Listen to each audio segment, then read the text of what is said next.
What do you think separates you from running for mayor versus everybody else that's running for mayor? Like, why should we vote for Tara?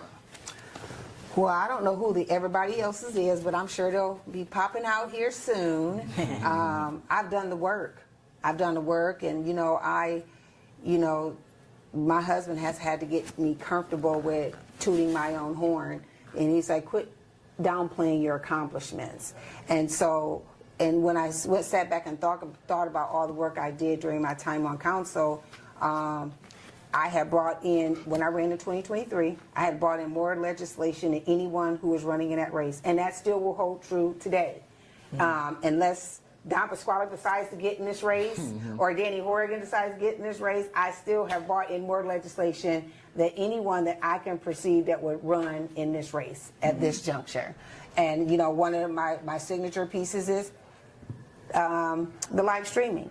Live streaming wouldn't even exist. It was my legislation that brought it in. And it only came in because I kept bringing my iPad in and live streaming the meetings from my desk because I went to the law department and said I wanted to bring in this legislation. And I kept getting pushback. And some of the council members wouldn't agree to it passing. So I just kept live streaming. And they kept running to the law department, and the law department said there's nothing we can do about it. It's a public building.